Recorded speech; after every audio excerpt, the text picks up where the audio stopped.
जो प्रत्याशी पिछले चुनाव में खैर विधानसभा से 78,000 75,000 वोटों को लेकर के विजयी हुआ, तो क्या आप ये मान के चलते हैं कि वो 1491 वोट से हारा तो वो केवल अन्नू आजाद की वजह से? ऐसा नहीं है।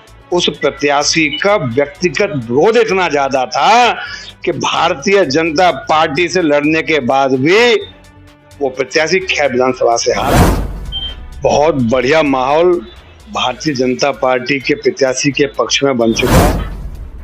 किसी भी पार्टी को ज्वाइन नहीं किया है। मैं केवल भाजपा में था, भाजपा में हूं और भाजपा में रहूंगा। वैश्य समाज का वोट बीजेपी को मिलता है, ठाकुर समाज का वोट बीजेपी को मिलता है, अन्य बीसी जाति जितनी भी हैं, चाहे वो बघेल हैं, चाहे वो प्रजापति हैं, चाहे वो नाई हैं, चाहे वो धीमर हैं, चाहे वो कुशवाहा समाज के लोग हैं, चाहे। उत्तर प्रदेश के उपचुनाव की 9 सीटों पर आगामी 13 तारीख को चुनाव होना है और इस वक्त जो है प्रत्याशियों ने अपनी जीत को सुनिश्चित करने के लिए एड़ी से चोटी तक के जोर लगा दिए हैं और साथ में उनके समर्थक भी कहीं ना कहीं रात और दिन उन्हें जीत दिलाने के लिए एक कर रहे हैं। ऐसे में आज हमारे साथ मौजूद हैं खैर के अन्नू आजाद जी।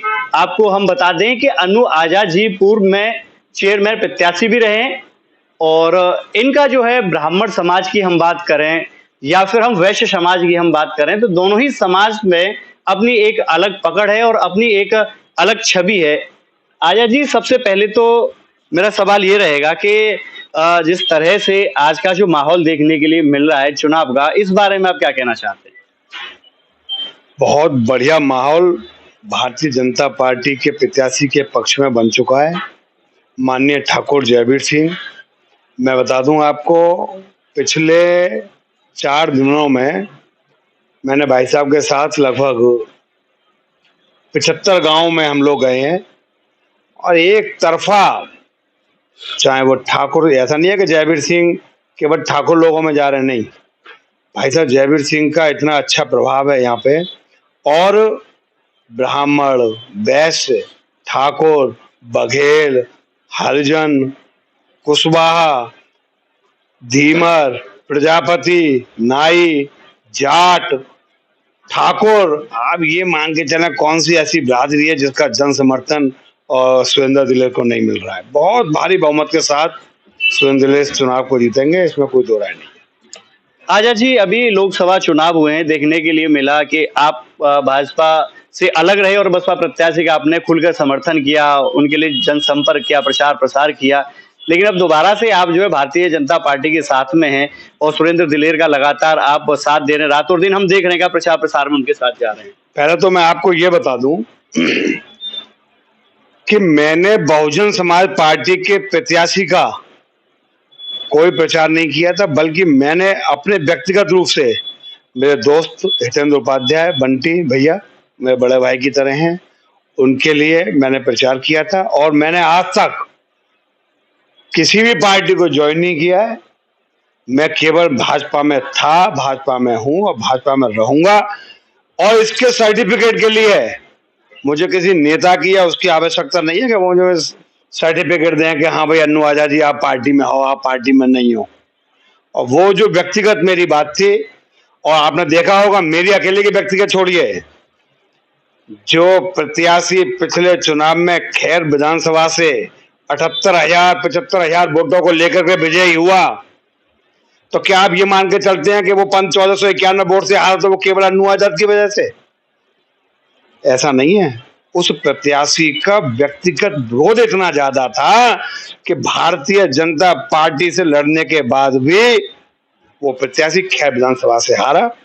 और इसमें कहीं ना कहीं ऐसा नहीं है कि कहीं ना कहीं निश्चित रूप से आप भी समझते होंगे, मैं भी समझता हूं और हमारे सब नेतागण समझते हैं कि किस कारण से ऐसा हुआ कि भारतीय जनता पार्टी को खैर विधानसभा से लोकसभा में हार का मुंह देखना पड़ा। आजाद जी, जिस तरह से खैर जो जाट बाहुल्य क्षेत्र है, कहीं ना कहीं जाटों की जो वोट होती है बड़ी निर्णायक होती है, रहा लोकसभा का, उसमें कहीं ना कहीं यहाँ से भाजपा प्रत्याशी जो है सब कम मिल पाया उन्हें बहुमत जो है। आप पिछले भारतीय जनता पार्टी के चुनावों को उठा करके देखें तो भारतीय जनता पार्टी में हमें जो यहाँ से भारी मात्रा में जो जीत मिलती है उसका एकमात्र कारण यही तो है कि भाई जाट हमें भारी मात्रा में भारतीय जनता पार्टी को सपोर्ट करते हैं।